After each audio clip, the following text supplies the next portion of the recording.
bergabung.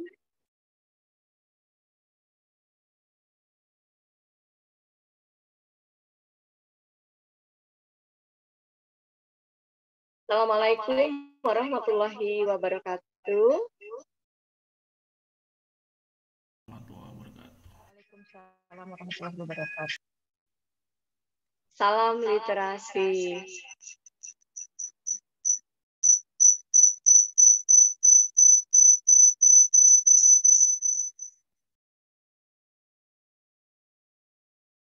Baik Bapak dan Ibu, alhamdulillahirabbil alamin.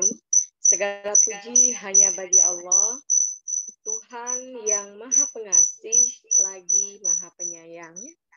Selaksa puja dan syukur kita panjatkan kepada Allah Subhanahu wa Ta'ala yang telah mencurahkan nikmat dan karunia-Nya yang maha dahsyat bagi semesta, sehingga kita dimampukan untuk bersuamanya pada kesempatan ini.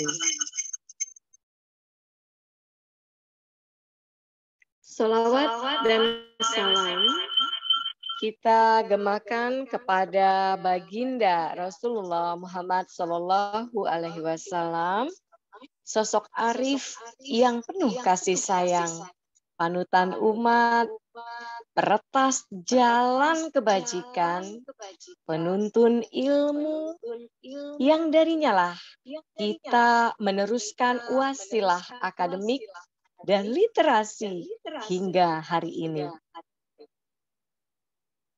Meruah rasa, ungkapkan sukacita. Kita bisa bertemu Maya pada webinar yang digagas oleh komunitas pengajar penulis Jawa Barat. Karenanya, terima kasih kita haturkan kepada para pengurus yang sudah memfasilitasi acara ini. Khususnya kepada Ketua KPPJB, Bapak Prawiro Sudirjo. Untuk itu, sahabat, mari bersama kita dengarkan sapa hangat yang akan disampaikan oleh Ketua KPPJB, Bapak Prawiro Sudirjo. Kepada beliau disilahkan. Assalamualaikum warahmatullahi wabarakatuh. Alhamdulillahirrahmanirrahim. Terima kasih Bapak Ibu sudah mau bergabung dengan acara ini. Syukur Allah Subhanahu wa Ta'ala yang telah memberikan kita waktu dan kesempatan. Terima kasih kepada Kiai Madon yang bersedia untuk menjadi narasumber. Semoga kita bisa banyak mengambil ilmu dari beliau, terutama tentang puisi.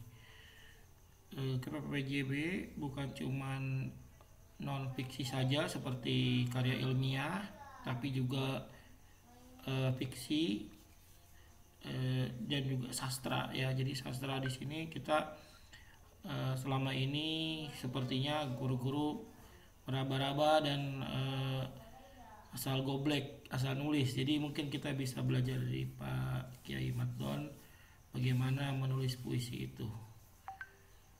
Untuk itu, mari kita simak bersama. Demikian yang bisa saya sampaikan. Assalamualaikum warahmatullahi wabarakatuh. Waalaikumsalam warahmatullahi wabarakatuh. Atur nuhun Pak Prawiro Sudirjo sudah menyapa hangat para partisipan yang hari ini sudah 35 peserta yang akan bersama-sama merepih ilmu yang nanti akan disampaikan oleh narasumber hebat kita. Para peserta webinar, terima kasih tak terhingga sudah meluangkan waktu pada malam ini untuk bersama-sama menguak tabir yang terserat di Bantala dan mengkajinya sebagai bekal untuk bermanfaat bagi semesta yang muaranya adalah tabungan amal ibadah kita bagi kehidupan kekal nantinya, insya Allah. Pada malam ini, Senin 27 Desember 2021, atas karunia Allah, saya, Lili Priani, akan memandu webinar Ngobrol Puisi bersama narasumber hebat kita. Saya Lili Priani, sebagai bendahara KPPJB, seorang penulis 1 bulan 1 buku, penggerak literasi, dan juga pengajar di SMA Negeri 2 Cikarang Utara, Kabupaten Bekasi. Sungguh merupakan suatu kebahagiaan tak terhingga bagi saya bisa hadir bersama partisipan yang sudah bergabung 37 peserta secara virtual, bertatap muka, berjarak. Meskipun begitu, kita serasa dekat ya teman-teman. Semoga hati ini bisa bertaut untuk bersama-sama belajar, menggali hikmah dari setiap jumpa. Narasumber hebat kita pada kesempatan ini adalah Kiai Matdon. Siapakah beliau? Ibu Bapak bisa melihat sosok beliau terpampang nyata di Wikipedia. Yuk, sama-sama kita klik Wikipedia. Muncul nama Kiai Matdon. Adalah seorang penyair, penulis, dan wartawan yang lahir 12 Desember 1900 titik-titik ya Kak. Tinggal di Kota Bandung, beliau sudah menghasilkan buku puisi antara lain Persetubuhan Batin bersama penyair Dedi Koral, Garis Langit tahun 2022, Mailbox tahun 2004, Kepada Penyair Anjing 2008, Benterang 2009, kemudian Sakaratul Cinta Ustadz Televisi, Kepada Luka, Bubur Ayam, dan buku kumpulan esai Birahi Budaya. Beliau juga seorang wartawan, warawiri di berbagai media cetak dan elektronik, juga broadcast pertelevisian dan radio. Wah, banyak sekali prestasi beliau yang semoga bisa menginspirasi kita bersama. Tanpa berbasa-basi lagi, mari kita sambut dengan hangat Kang Matdon atau Kiai Matdon. Silakan Kang. Assalamualaikum warahmatullahi wabarakatuh. Suara saya kedengaran nggak? Kedengaran Kang. Kedengaran. Assalamualaikum warahmatullahi wabarakatuh. Selamat malam kawan-kawan sekalian. Saya ingin menyebut kawan-kawan, sahabat sekalian. Saya bukan orang hebat, tapi orang biasa saja yang selalu ingin menulis sebagai sebuah pengalaman batin begitu. Saya menulis sejak SMP waktu itu. Saya menulis puisi di Suara Karya dengan honor 5.000 dan Rp5.000 itu bisa main ke Pangandaran selama 3 hari. Betapa berharganya uang 5.000 waktu itu. Tapi tidak saya ceritakan. Saya ingin menceritakan dulu soal Majelis Sastra Bandung ya.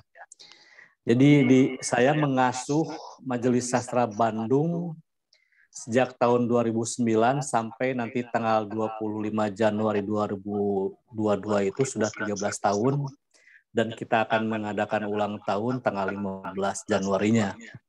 Jadi selama Majelis Sastra Bandung berdiri,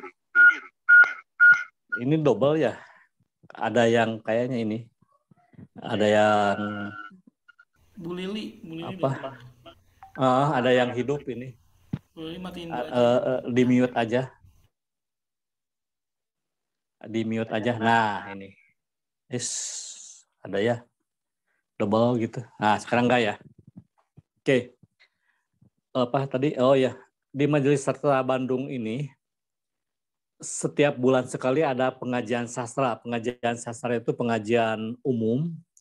Ada yang membahas karya-karya seperti Bode Riswandi, kemudian kita juga membahas karya-karya orang Jerman, dan orang Jermannya datang sendiri ke Bandung, kemudian membahas karya puisi Cina, dan orang Cinanya datang ke Bandung tentu saja dengan penterjemah ya. Kemudian kita mendatangkan banyak sekali penyair seperti Kang Acep Jamjamnur, ada Syihar Ramses, ada Bihat Nur Rohmat, ada Saud Situmorang, ada banyak orang yang datang ke Bandung. Aprijal Malna termasuk di dalamnya, dan lain-lain gitu. Nah, yang dibahas itu selain karya juga beberapa peristiwa penting di dalam dunia sastra, misalnya yang sedang hangat pada waktu tertentu itu kita bahas, gitu ya. Dan kita mendatangkan pembicara dari luar kota Bandung dan Bandung sendiri. Kemudian ada tadarus puisi. Ini tadarus puisi ini diselenggarakan selama seminggu sekali. Namun Pak, tadarus puisi ini tahun 2018 berhenti, dilanjutkan tahun 2019. Tahun 2019 itu kemudian selama setahun menghasilkan satu buku. Judulnya apa ya, saya lupa. Yang tersisa kalau nggak salah. Nah, dalam tadarus puisi ini biasanya yang daftar itu banyak. Ada 50 orang. Ada 50 orang yang daftar, tetapi seiring dengan waktu, selama setahun itu, biasanya yang tersisa hanya paling kuat 10-15 orang. Kenapa? Karena di dalam tadarus puisi ini kan, masing-masing membuat satu puisi setiap minggunya, 1 atau 2 puisi, kemudian dibacakan oleh si penulis, misalnya Harry namanya misalnya, dibacakan oleh Harry, kemudian oleh peserta yang lain itu dikritik, puisi kamu jelek, puisi kamu bagus, kurangnya ini, kurangnya itu, dan lain sebagainya. Nah itu tadarus puisi. Nah dari situ kemudian banyak yang tidak kuat, hasil evolusinya tidak kuat, tidak tahan bahwa saya gini kan nulis puisi teh banyak dikritik dan sebagainya. Nah dari 50 orang yang pendaftar yang ikutan itu hanya yang berkutat 10-15 orang. Dan rata-rata yang menulis puisi kemudian jadi buku itu 15 orang. Gitu. 15 orang. Nah, Syam Rases Simatupang, seorang penyair, mengatakan bahwa kejelian dalam majelis sastra itu adalah kejelian masing-masing anggotanya yang tidak mengikuti puisi gaya saya. Misalnya puisi-puisi pendek dan sebagainya, kecuali ada beberapa orang yang kemudian juga bisa terlepas dari dari pengaruh saya sendiri gitu. Nah, dari hasil karya yang disebutkan tadi, ternyata menulis puisi ini ada berbagai macam niat seseorang itu berbeda. Ada yang ingin menjadi penulis, benar-benar jadi penulis, ya. Jadi ingin pelajari puisi, benar-benar mempelajari puisi dan tidak memikirkan apakah ia menjadi buku atau tidak. Yang penting dia menulis puisi. Hayang bisa nulis puisi kemudian dia belajar, diskusi, dan seterusnya. Nah, ini dibuktikan bahwa kawan-kawan, buku ini memang tidak, seseorang yang menulis buku itu belum tentu disebut penyair misalnya. Karena banyaknya buku, sekarang ini gampang sekali menulis puisi, kemudian dibukukan secara beramai-ramai gitu ya. Dan itu belum tentu disebut penyair. Karena yang disebut penyair itu adalah sebutan dari orang lain, bukan dari diri kita sendiri. Ya semacam sebutan inilah, ulama atau ajengan atau kiai atau ustadz gitu. Ia tidak muncul dari diri sendiri. Menurut karya nulis puisi satu misalnya di Facebook, menamakan diri saya adalah penyair, nggak bisa.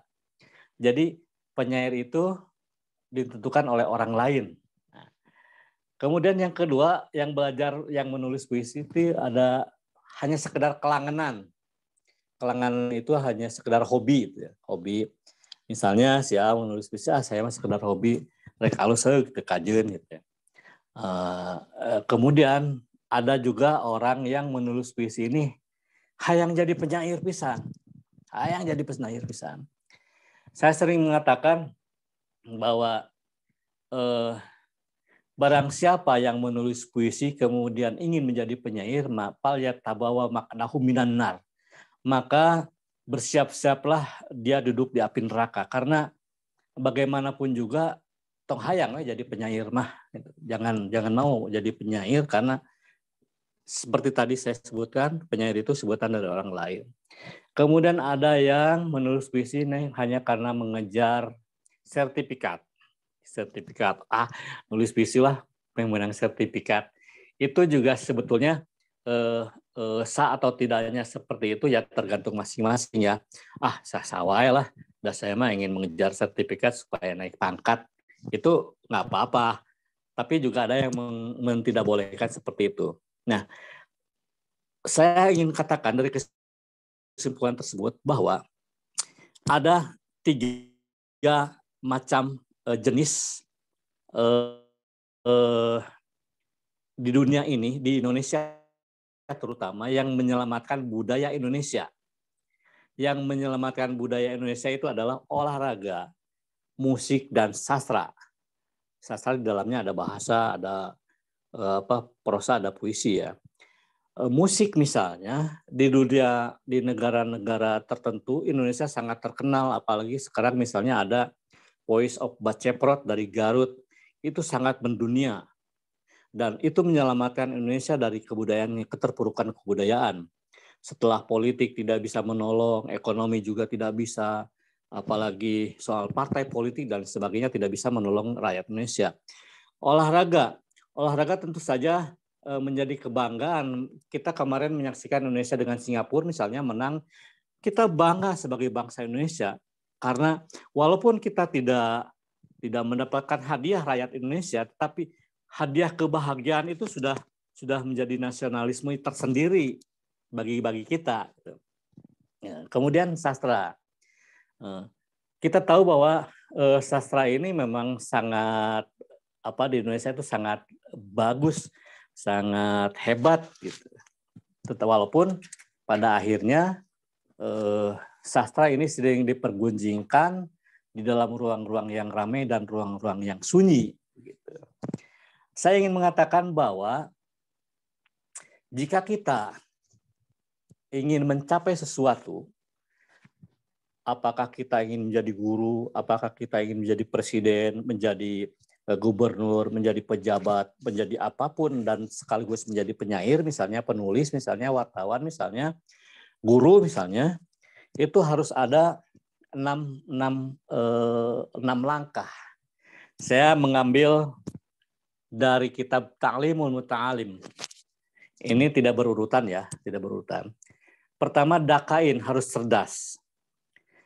Jadi seorang guru, seorang presiden, seorang calon apapun lah di dunia ini memang harus cerdas memahami persoalan yang ada, baik persoalan politik, ekonomi, sosial. Nah, menulis puisi misalnya, itu memang diperlukan kecerdasan. Karena menulis puisi bukan hanya menulis begitu saja. Ia butuh empiris, butuh kecerdasan memahami persoalan yang ada di dunia, kecerdasan memahami persoalan ekonomi, politik, sosial, budaya. Tanpa itu, no. Jadi menulis puisi ada kecerdasan tersendiri dan itu adalah filsafat yang sangat tinggi. Jadi dibutuhkan intelektual yang sangat hebat di dalam menulis puisi. Itu diproses ya. Kemudian yang kedua, hawa hirsin. Hirsin itu apa ya? Kasar serem bahasa Indonesianya apa ya?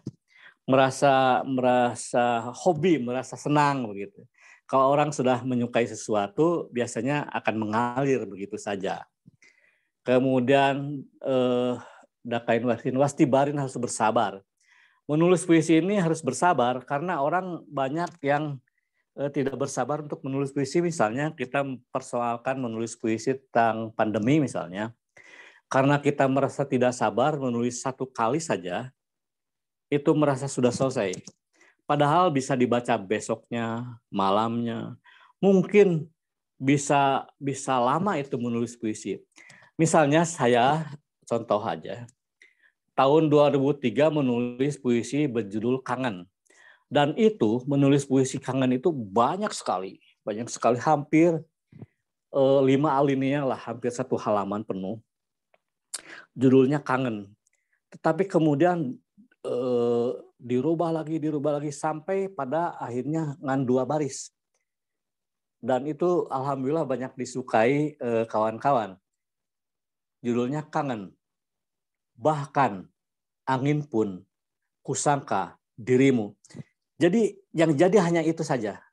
Diperlukan kesabaran. Kemudian wadumalin mempunyai harta kekayaan. Harta kekayaan itu adalah untuk survei.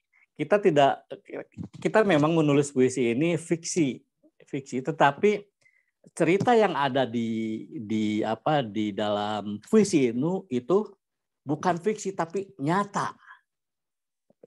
Apakah itu empirisme orang lain atau empiris pribadi. Di situ nanti ada, kalau empiris orang lain, itu bisa memakai kata aku, seolah-olah aku ini saya, padahal akunya aku lirik. Pengalaman orang lain, kemudian di aku sebagai aku, karena itu menjadi aku lirik. Wadumalin. Perlu survei. Misalnya saya menulis monolog Saritem. Saya survei di Saritem itu sampai 3 tahun. 3 tahun tapi menghasilkan tulisan hanya 15 lembar. Dan itu sudah dimainkan oleh teater di Tasik. Jadi butuh kesabaran, butuh harta. Harta itu tidak cuma materi harta itu. Materi harta tapi butuh apa ya? Sesuatu yang lebih gitu. Kemudian wa irsadin. Yang kelima adalah butuh diskusi. Sebuah karya kita ingin baik, itulah yang dinamakan oleh Majelis Sastra Bandung pengajian sastra dan tadarus puisi. Jadi ada diskusi. Kita tidak boleh misalnya begini. Saya menulis puisi, oleh si A dikatakan jelek, oleh si B dikatakan bagus, itu kita harus menerima. Karena ketika karya kita ditulis, kemudian dipublish, diberikan kepada orang lain, maka karya itu bukan milik kita sendiri, milik orang lain. Misalnya puisi saya berjudul Anu misalnya, kata Mas Prasejo, ini puisi Madon ini sangat jelek sekali, tidak beraturan dan sebagainya. Itu saya harus menerima seperti itu. Nah, menurut mata pandang Prasejo memang puisi saya jelek, tapi menurut Heri misalnya puisi saya bagus, itu juga harus terima. Tetapi kita banyak tersanjung oleh pujian-pujian, padahal pujian itu adalah sangat menyesatkan dan menyengsarakan. Kita butuh kritik yang disebut wa irsadin, petunjuk guru. Guru apakah itu teman kita, bisa jadi guru. Nah, yang keenam adalah watulis zamanin. Watulis zamanin itu panjang waktunya, atau kata Kak Ngacep Jam Nur itu berdarah-darah. Jadi seseorang ingin disebut penyair, disebut guru, disebut presiden dan sebagainya, tidak mungkin jelek pada harita terjadi simsalabim, tapi harus panjang waktunya. Panjang waktunya itu tidak mungkin hanya setahun, 2 tahun, 3 tahun, tapi butuh waktu, butuh pengalaman. Gitu. Nah, saya pikir itu saja dulu ya. Nanti kita sambung lagi, biar agak hidup, gitu. Kita diskusikan dulu. Terima kasih, Bu. Baik, atur nuhun Kang. Ya. Sahabat webinar, kita tadi sudah mendengarkan paparan yang sudah disampaikan dengan begitu menarik oleh narasumber kita, Kiai Matdon. Baik, sekarang akan kami buka termin tanya jawab. Untuk sesi pertama, silakan kepada 2 orang penanya.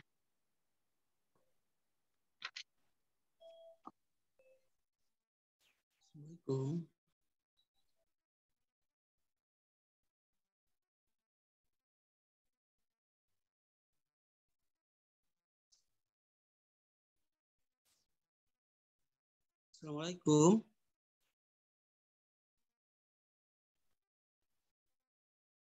Waalaikumsalam. Iya. Mengasai. Siapa ini? Iya, saya Pak Kusnan, Pak, dari Sulawesi Utara, Kota Manado. Silakan 2 orang. Waalaikumsalam. Pak. Waalaikumsalam. Iya. Boleh nggak saya bertanya langsung, Pak? Boleh. Boleh. Silakan. Jadi alhamdulillah sekali Pak, saya sebenarnya adalah guru bahasa dan sastra Indonesia.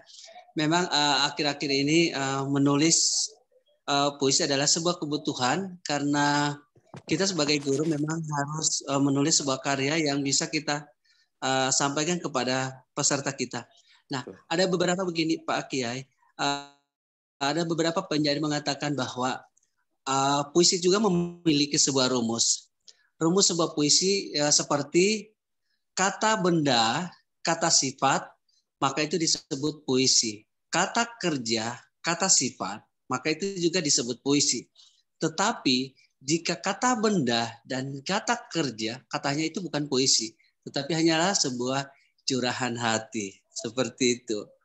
Nah, pertanyaan saya, apakah memang dalam menulis puisi harus seperti itu? Kita harus memiliki rumus sehingga diksi-diksi yang kita sampaikan dalam sebuah puisi itu bisa diterima dan mudah dipahami oleh pembaca kita. Seperti itu, Pak Kiai. Ya. Itu saja, Pak Kiai, dari pertanyaan saya. Terima kasih. Ya, satu lagi?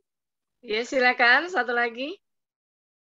Bapak dan Ibu, setelah Pak Kusnan dari Sulawesi, silakan. Barangkali ada yang dari Jawa. Saya Bu Lili. Ya, Susi. Silakan Teh. Silakan Bu.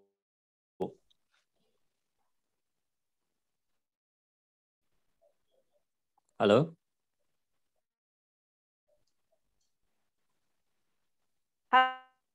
Halo, assalamualaikum. Waalaikumsalam. Waalaikumsalam.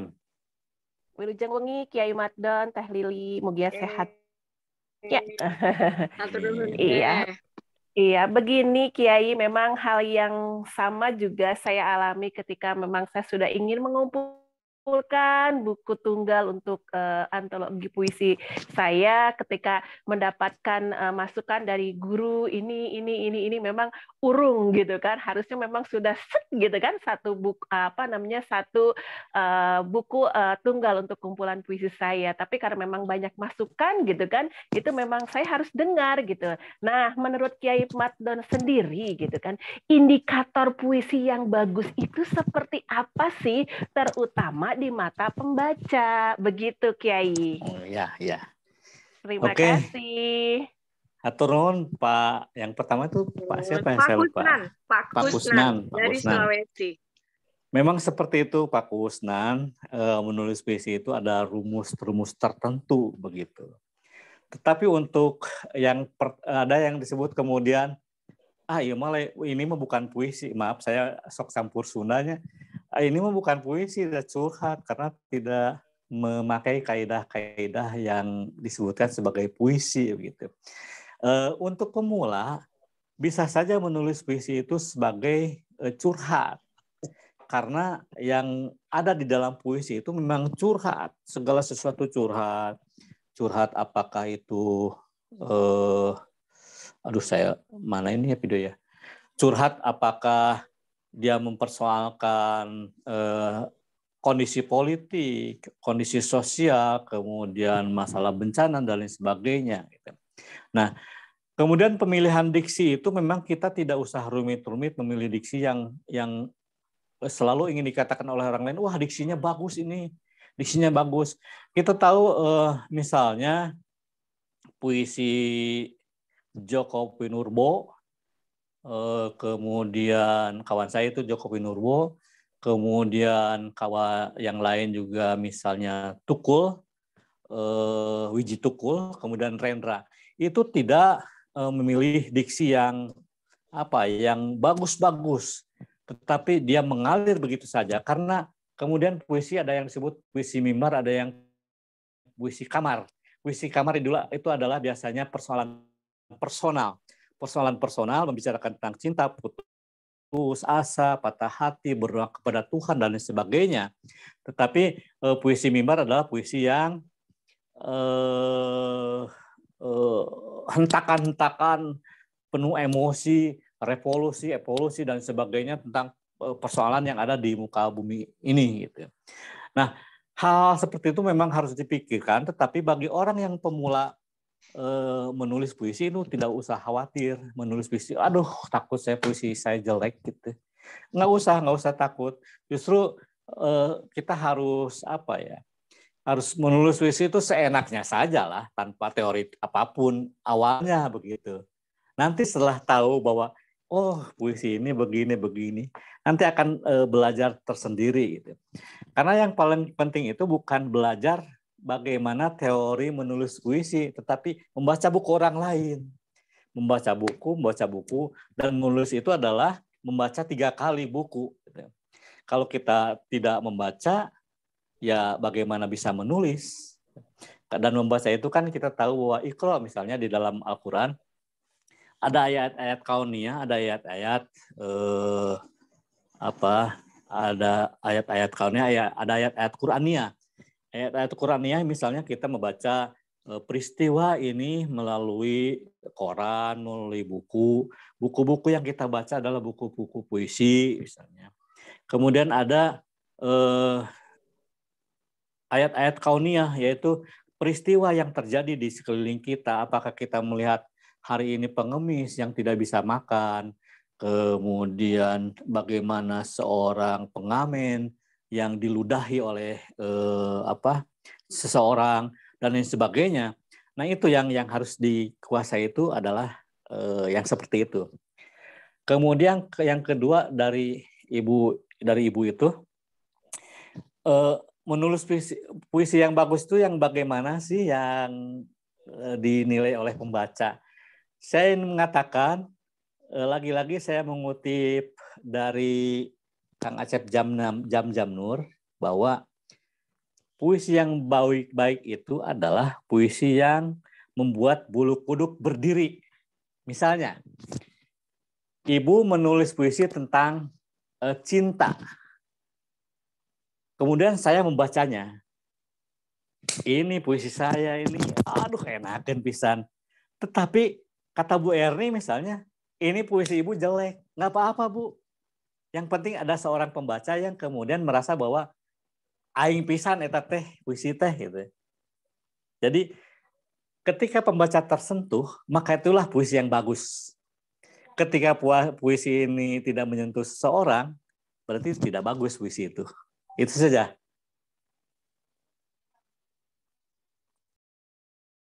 Baik, bagaimana kawan-kawan? Masih ada? Kita buka termin kedua.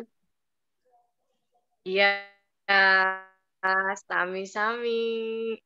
Yuk, kita buka termin kedua untuk 2 penanya lagi. Silakan. Ayo, para sahabat KPPJB Di sini juga saya lihat sudah bergabung saudara kita yang ada di Bangka Belitung. Luar biasa semangatnya ya mengikuti ngopi malam ini. Ada yang dari Sulawesi, Jawa, ya, dan tentunya dari Jawa Barat. Baik, ada lagi pertanyaan, kita buka termin kedua untuk dua penanya. Saya lihat di sini Silakan. juga ada yang pernah ikutan tadarus puisi ya, Kang Heri. Mungkin bisa bicara pengalaman tentang pengajian tadarus puisi. Ada? Ayo Kang Heri, silakan Kang. Heri Nurdiansyah. Kang Heri. Bismillahirrahmanirrahim. Assalamualaikum warahmatullahi wabarakatuh. Waalaikumsalam. Waalaikumsalam. Warahmatullahi wabarakatuh. Ya. Sebenarnya rasa malu nih berbicara soal pengalaman. Karena dibandingkan dengan Kiai Matdon belum ada apa-apanya. Hanya saja selama mengikuti tadarus puisi sekitar tahun 2019, betul sekali dari jumlah pertama yang masuk itu lumayan banyak, ada kurang lebih 20 orang, betul ya Kang? Betul. Ya, ada sekitar 20 orang. Tapi yang daftar itu ada 60 yang daftarnya. Ya. Yang via WhatsApp itu ya. Ya, ada sekitar 50 lebih berarti. Hanya saja ketika seleksi alam dan akhirnya sampai akhirnya menerbitkan sebuah buku berjudul betul tadi yang tersisa, karena memang tersisa ketika saya ingat-ingat bukan 15, Mang Matdon, hanya sekitar 9 orang. Jadi 9 kurang, ya? Ya, kurang dari 9. 10. Dan alhamdulillah sangat berharga sekali bahwa sekitar atau selama setiap minggu digodok, kemudian ada sesi diskusi, ada kritikan, ada pujian juga. Nah, tapi rata-rata banyaknya kritikan bahwa betul sekali puisinya jelek, puisinya kurang begitu bagus, puisinya terlalu banyak klise, atau puisinya waktu itu saya masih ingat ada seorang murid saya, jadi seorang murid saya pernah saya ajak juga ke diskusi tadarus puisi ini oleh Teh Ratna, kemudian dikritisi bahwa ternyata puisi saat ini atau puisi kontemporer saat ini kayaknya kurang begitu cocok menggunakan diksi-diksi yang terlalu gaya-gaya STA ya, Tantakdir Al-Sabana, Ya, yang masih menggunakan kata jua, terus renjana, atau ya, misalnya pepohon, rerumputan, sesapu. Nah, ternyata untuk model-model puisi saat ini, diksi-diksi seperti itu sepertinya mending dikurangi saja.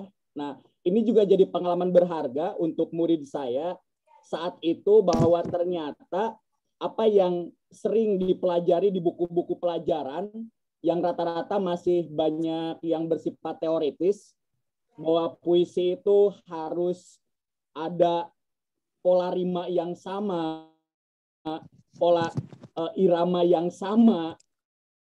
Ternyata gitu kan, AB.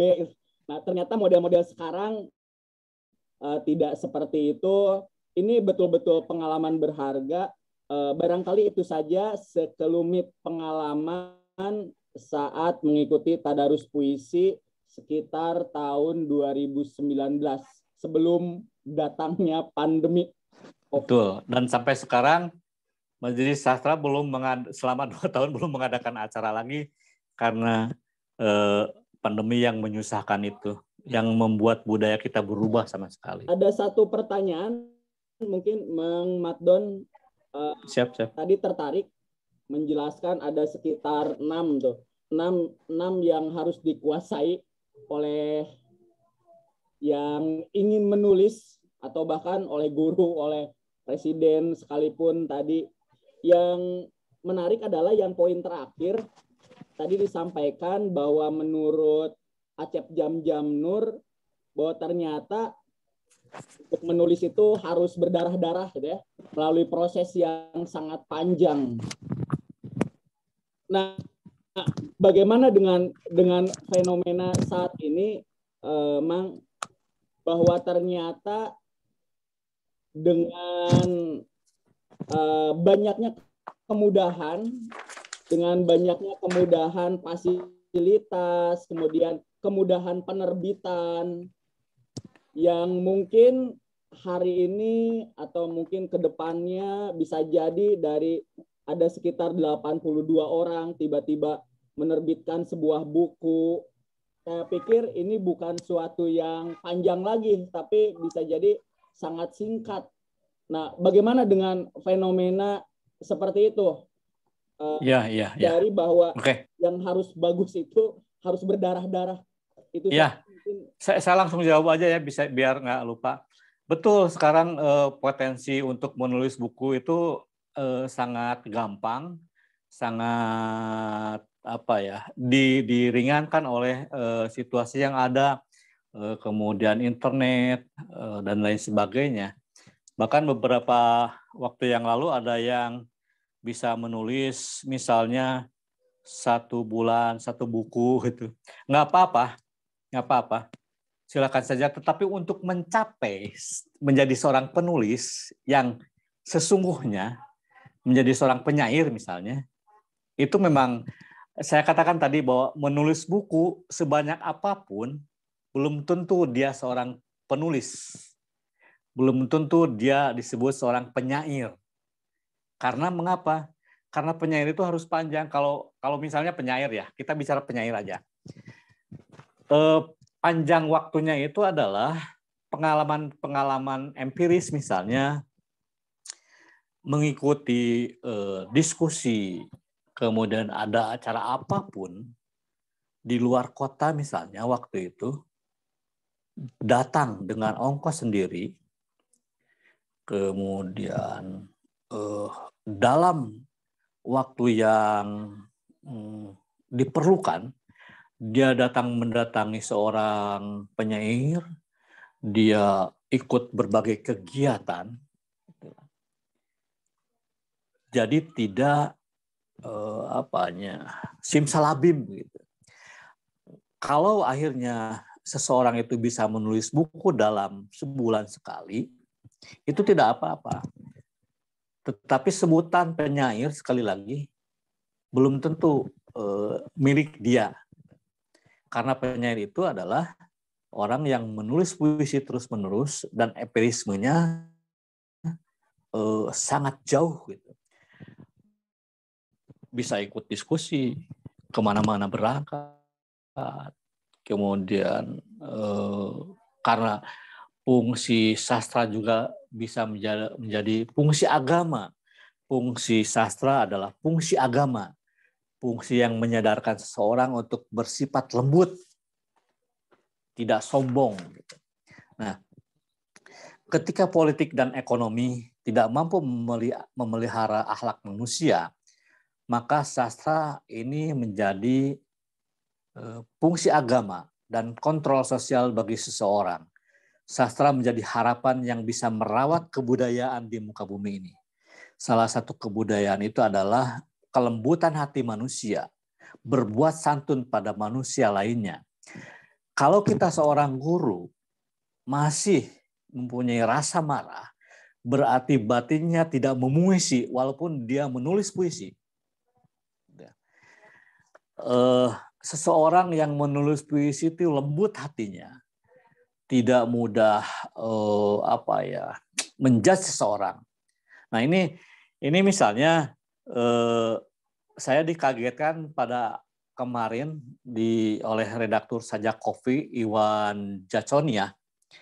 Itu saya tahu orangnya, yang menghardik salah seorang penyair dari Mataram, Iin Farliani sebagai seorang penyair gadungan, kata si Iwan itu, karena si Iin ini menanyakan apakah di media Indonesia di kolom Sajak Coffee ini ada honor tidak. Dan itu wajar menanyakan soal honor ya, soal honor. Tapi dijawab oleh Iwan, Sajak kamu bagus nggak? Gitu. Nah ini orang ini menulis puisi tapi hatinya tidak memuisi, artinya tidak menyabak hati batur, tidak meraba perasaan orang lain. Ini tentu saja membuat sejumlah penyair di tanah air Indonesia marah, saut, ada Sunli, ada banyak lah penyair yang lainnya, khususnya di Facebook. Mereka menyayangkan sifat arogan redaktur Sajak Coffee. Bahkan redaktur ini pernah bertanya, ya puisi kamu bagus tidak? Apakah kamu sudah pantas mendapat honor dan lain-lain. Memang ya sastra begitulah, selalu ramai diperbincangkan dalam riuh maupun yang sunyi. Sastra selalu asik untuk diperbincangkan sampai akhirnya ada pertanyaan apakah sastra masih kontekstual dengan persoalan masa kini. Tentu walaupun harus disadari bahwa sastra bukan merupakan teori yang bisa dipraktekkan seketika. Ya sastra itu bergerak dan digerakkan oleh seorang, hidup dan dihidupkan oleh sesuatu yang tidak disadari, namun itu terjadi. Puisi misalnya disempurnakan oleh fenomena kejadian alam yang terjadi di kita. Dan yang harus kita pahami bahwa sastra bukan lahir begitu saja tanpa pemikiran intelektual. Itu saja. Terima kasih, Kang Heri.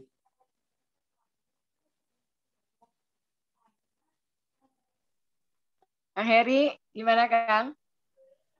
Semoga jawaban tadi bisa menguatkan Kang Heri terhadap tadi ya pendapat-pendapat yang tadi sudah diajukan oleh Kang Heri. Baik, para peserta webinar, kami juga ingin menyampaikan bahwa sertifikat ber-32 jam nanti akan dimiliki oleh peserta yang juga mengikuti pelatihan, yang juga mengirimkan karyanya dalam antologi puisi yang nantinya akan langsung dibimbing oleh Kang Makdon atau Kiai Makdon. Seperti itu. Tetapi pembicaraan lebih akan kita sambung melalui grup WhatsApp.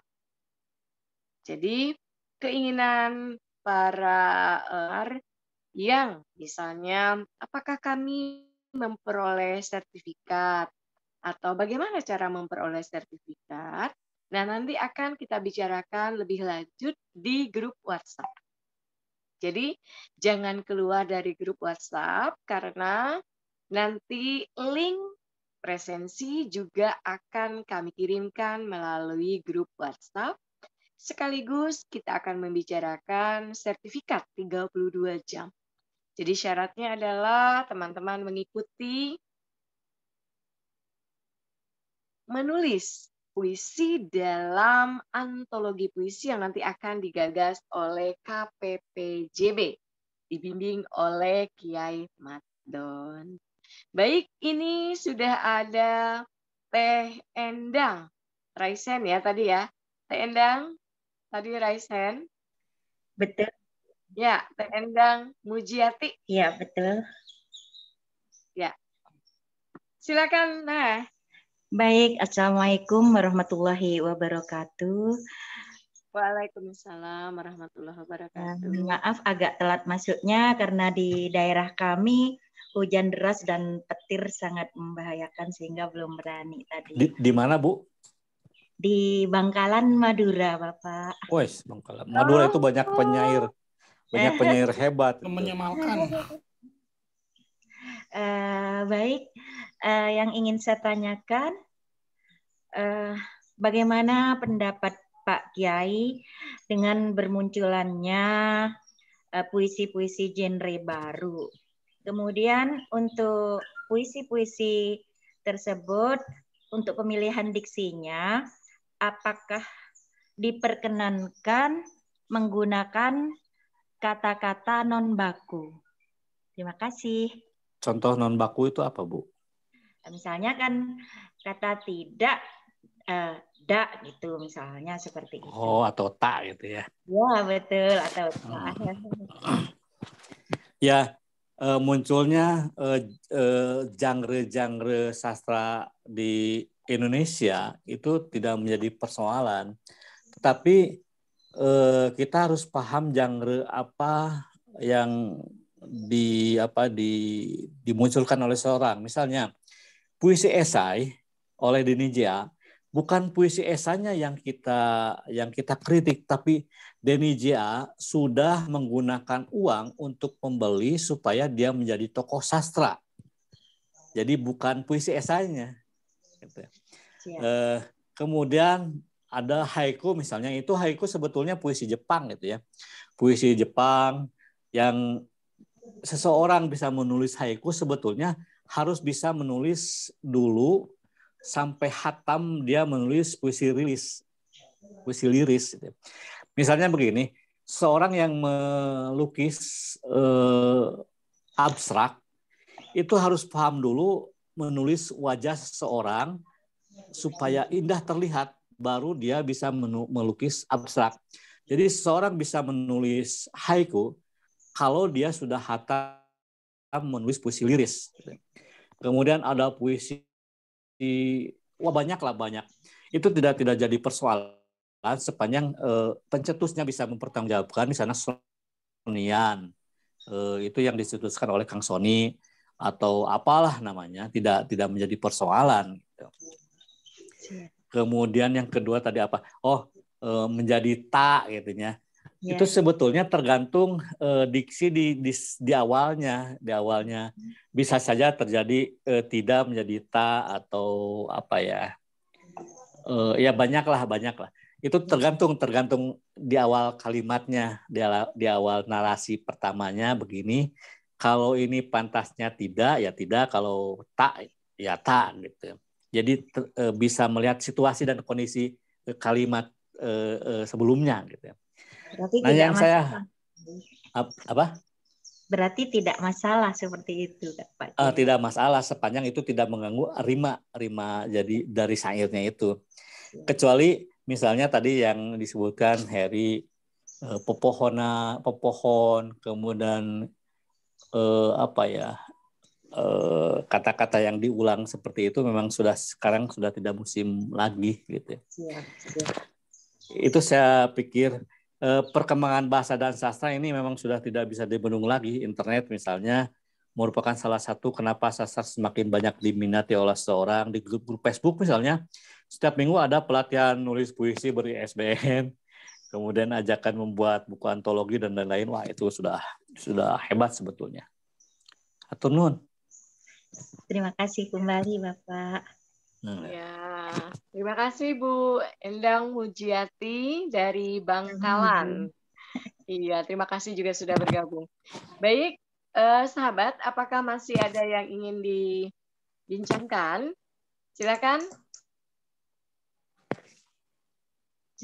Apakah ada yang ingin ditanyakan kembali? Kami ulangi, sahabat bisa mendapatkan sertifikat 32 jam setelah terlibat dalam penulisan antologi puisi yang nanti akan langsung dibimbing oleh Kiai Madon. Lalu sahabat silakan. Istilahnya jangan dibimbing lah Bu, istilahnya apa ya? Belajar bersama lah. Belajar bersama. Baik. Belajar kalau dibimbing bersama. Ibu-ibu, dibimbing wah, saya sudah lihai sekali. Iya, belajar bersama ya. Baik, sahabat silakan masuk ke link untuk bergabung ke grup WhatsApp. Situ sudah ada 2 link di chat ya, di chat webinar. Silakan di chat Zoom ini. Sudah dikirimkan oleh Teh Erni tadi 2 link yang bisa dimasuki oleh Bapak dan Ibu untuk bergabung dalam grup WhatsApp yang nanti segala pengumuman terkait sertifikat akan kami sampaikan melalui grup tersebut. Bu Lili, Iya, silakan. ya senang sekali bisa gabung. Kang Mardon, apa kabar? Baik, baik Ibu, dengan siapa? Dengan siapa? Halo. Iya, ya. Ya, Ya, gini kan. Teh Nela tuh. ya, yuk, Tenela, yuk. Mau tanya gini, gini Bu Lili, kayaknya ada baiknya kita tahu ya, Kang Mardon puisi siapa yang sangat-sangat menyentuh, yang selalu ingat dan indah dan ingin kita itu tahu bahwa ini loh, ini yang namanya puisi, bagusnya tuh seperti ini gitu. Ada rasa, ada ruh di sana. Puisi siapa dan bagaimana puisinya? Coba Kang Mardon ingin dengar. Bisa nggak beritahu kita? Saya tidak bisa menyebutkan puisi siapa-siapanya, tapi bisa membaca puisi Kang Acep Jamnur, bisa membaca puisi Sapardi Djoko Damono, bisa membaca puisi Joko Pinurbo, Ahda Imran, dan kawan-kawan bisa membacanya di buku-buku atau misalnya di Google kita menulis puisinya Ahda Imran, puisi Acep Jamnur, gitu. Puisi Pak Joko misalnya, saya dulu sering ketemu di Studio Jehan. Kita tahu Hujan di Bulan Juni misalnya, kemudian Aku Ingin Mencintaimu Dengan Sederhana. Kalau Kang Acep Jamnur, Tamparlah Mukaku. Kemudian banyaklah puisinya, saya judulnya lupa sekali. Itu bisa dibaca ya buku-buku mereka, dan kalau mau membeli buku-buku puisi bisa di Shopee, juga ada banyak di Shopee, puisi bermutu gitu ya yang saya sebutkan tadi, atau di Langgam Pustaka Tasikmalaya. Jadi kalau saya menyebutkan judul, saya tidak hafal sebetulnya. Baca puisi itu, puisi saya sendiri itu hafal. Kamu puisi orang lain, tapi saya masih ingat teksnya dengan tidak hafal seluruhnya begitu. Tidak hafal seluruhnya, hafal tapi tidak seluruhnya hafal. Misalnya Aku Mencintaimu Dengan Sederhana Seperti Api Yang dan seterusnya. Ini tidak hafal semua. Jadi apal dengan ukur beberapa lah. Iya. Gitu ya. Malah apal ya. Saya apal puisinya Kang Mardon yang hanya 1 atau 2 baris itu. Yang mana? Kalau nggak salah nih ya, betul kan kalau keliru ya, yang bahkan angin yang berderak-derak itu kukira engkau, gitu kan? Kangen. Bahkan angin pun kusangka dirimu itu. Gitu. Ya begitu. Hanya segitu saja, itu 1 kalimat aja. Iya. Tadi sudah saya terangkan di awal itu. Oh udah ya. Ya itu. Ya udah. Nuhun. Atur nuhun Bu Lili. Ayo, sami-sami Teh. Atur nuhun. Baik, sahabat, sekali lagi, kami memang tidak membagikan link untuk presensi. Presensi nanti akan kami bagikan linknya melalui grup WhatsApp. Silakan sahabat cermati chat yang ada di Zoom. Sudah kami tampilkan 2 link untuk menghubungkan para sahabat ke grup WhatsApp. Silakan memilih salah satu dari grup WhatsApp itu, bergabunglah, lalu informasi seputar sertifikat dan kegiatan lebih lanjut, tindak lanjut dari kegiatan ini akan kami sampaikan melalui grup WhatsApp. Jadi tadi Pak Prawiro sudah mengirimkan di chat Zoom link untuk para sahabat bergabung ke grup WhatsApp.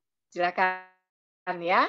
Jadi nanti akan ada 32 jam sertifikat bila Bapak dan Ibu bergabung belajar bersama Kiai Madon dalam antologi puisi.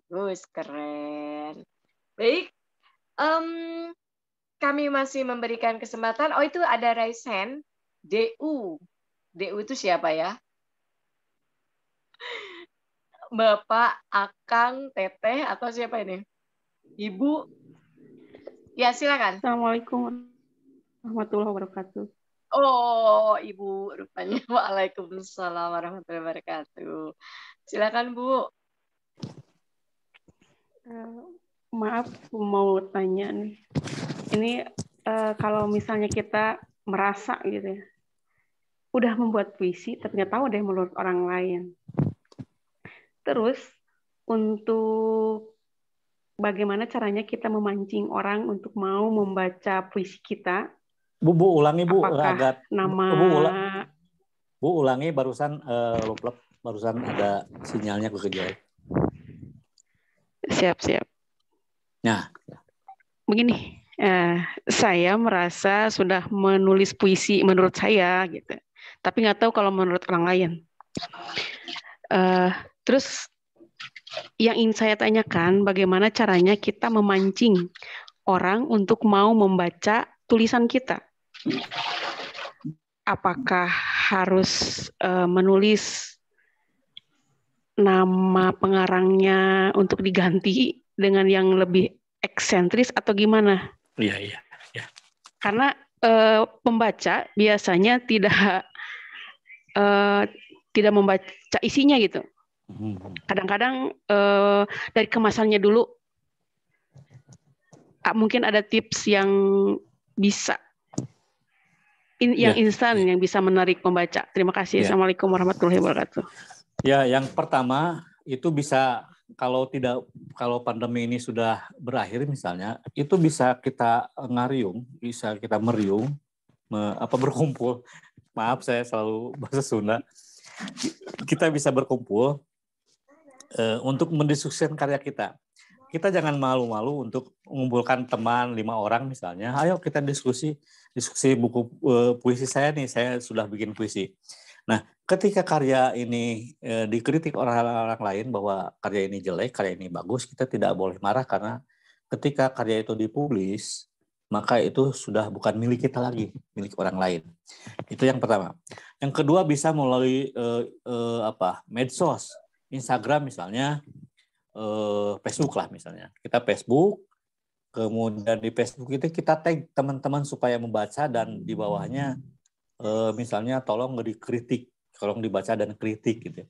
Dan ada lagi melalui blog misalnya. Nah, kita tetap di link ke medsos, kemudian meminta kawan-kawan yang tidak kenal dan maupun yang kenal untuk bisa mengkritik karya kita. Sebetulnya satu-satunya jalan yang paling mudah adalah bertemu langsung dengan orang yang terdekat kita, biarpun 5 orang, karena Majelis Sastra dulunya berkumpul hanya sekitar 2 orang, 3 orang, bahkan pernah sendirian, saya sendiri begitu. Kemudian banyak 50 orang, setelah itu ada cuma 3 orang, setelah itu 5 orang lagi, 50 orang lagi, dan akhirnya sedikit lagi, banyak lagi gitu.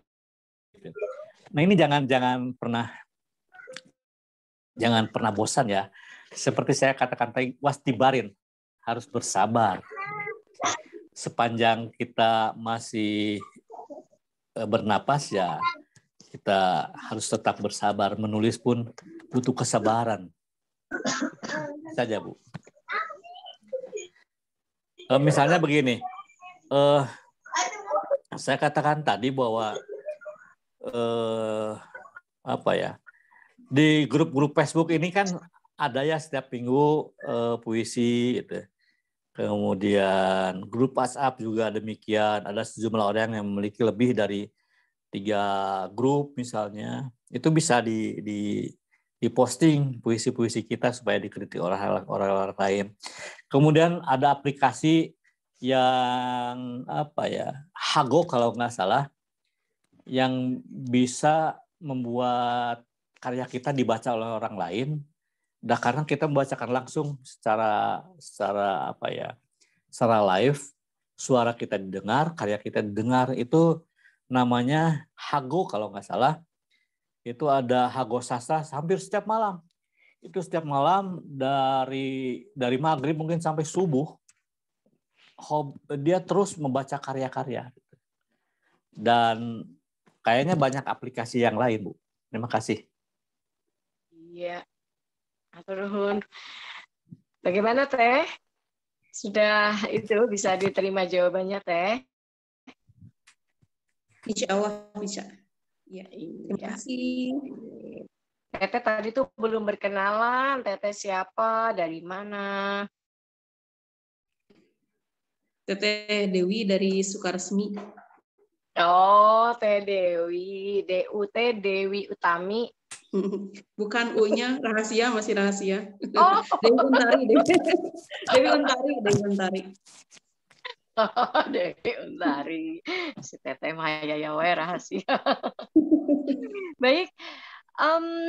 Kang. Ya. Kita lanjutkan pembahasannya nanti melalui grup WhatsApp. Ya. Ya, karena teman-teman memang berharap nanti akan jadi buku antologi puisi ber-ISBN dengan tadi maunya belajar bersama ya, padahal ini mah narasumber dengan narasumber keren kita malam ini. Ya, sebelum kita tutup, Kang, ada yang ingin disampaikan closing statement-nya, silakan. Saya teringat sebuah hadis yang kemudian artinya saya selewengkan, nggak apa-apa lah. Man kana mungkarun fal yughayir biyadihi. Kalimat aslinya begini. Barang siapa yang melihat kemungkaran, maka rubahlah dengan tangan. Apabila tidak mampu, maka rubahlah dengan lisan. Apabila tidak mampu juga, maka berdoa. Bahwa aful iman, itulah selemah-lemahnya iman. Nah, saya ingin selewengkan artinya. Man kana mungkaron fal yughayir biyadihi. Barang siapa yang melihat kemungkaran di muka bumi ini, kemungkaran cinta, kemungkaran kebudayaan, politik, dan sebagainya, maka tulislah puisi, kemudian puisi itu disebar di berbagai media, termasuk buku. Apabila tidak mampu menulis puisi disebarkan ke seluruh dunia, maka menulis puisi harus dengan dibacakan. Membaca puisi di mana saja, di toilet, di alun-alun, di tempat pelacuran, dimanapun. Apabila tidak mampu, maka menulislah puisi hanya untuk dibaca sendiri. Maka ketika menulis puisi dibaca sendiri, bahwa aful iman, itulah lemah-lemahnya iman. Terima kasih.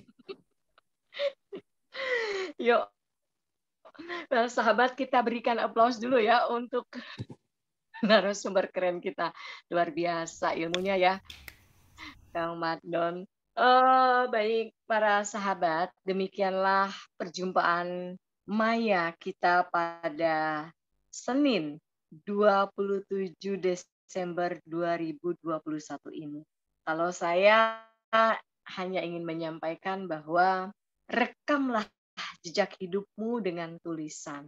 Karena boleh jadi kita tiada, namun tulisan akan senantiasa hadir sepanjang masa, tak lekang oleh waktu, tak berbatas ruang, dan tak berjarak. Kata Ali bin Abi Thalib, semua penulis akan meninggal. Hanya karyanya lah yang akan abadi sepanjang masa. Maka tulislah yang bisa membuat hatimu bahagia di dunia dan di akhirat nanti. Para sahabat, demikianlah bincang kita dalam ngopi pada malam ini. Setangkai mawar menghias taman. Taman di kebun beraneka warna. Untayan terima kasih kami haturkan. Mohon dimaafkan bila terselip celah dan alpa. Berlayar ke laut lepas menaiki sampan. Sampan dirakit dari papan.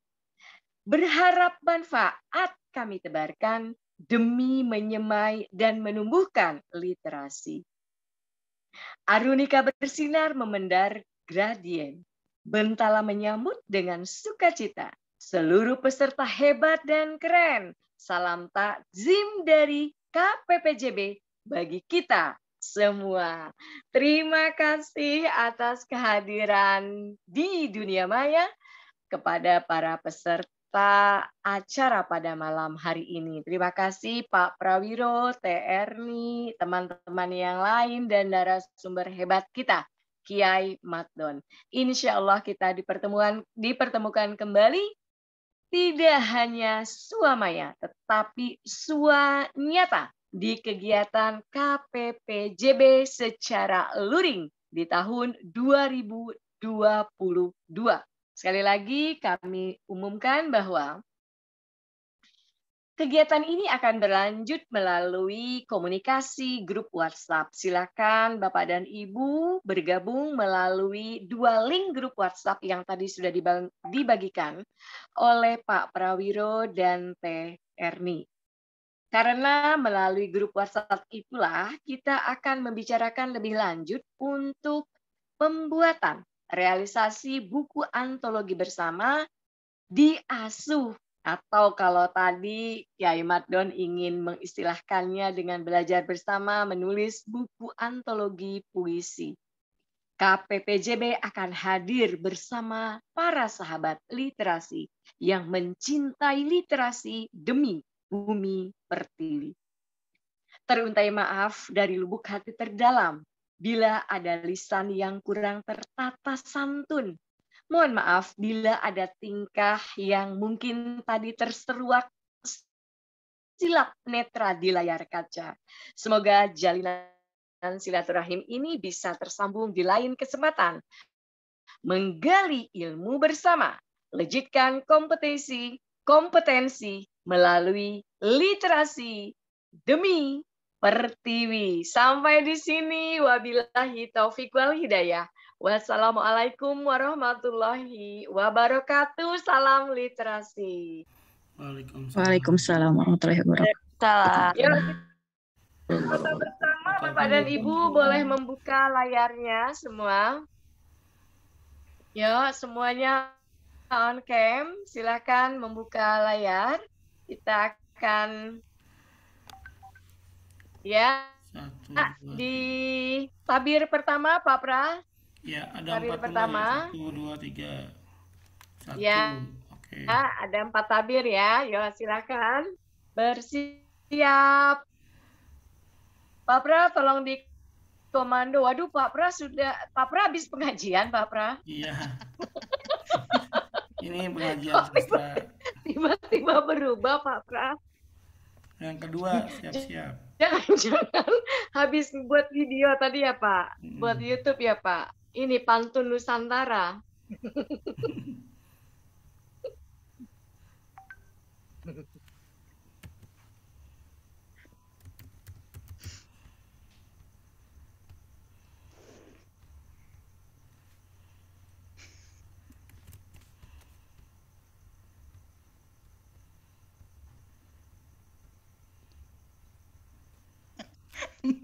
Pantun Nusantara. Itu lihat bajunya. Satu lagi.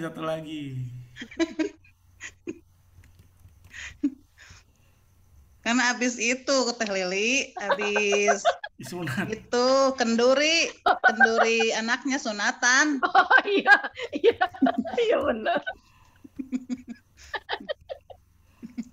Ya udah semua 4. Alhamdulillahirabbil alamin. Alhamdulillah. Hatur nuhun yang di Malang, terima kasih. Yang di Sulawesi, terima kasih. Bangkalan, Bangka Belitung, Malang, Garut, Madura. Tasik, Madura, luar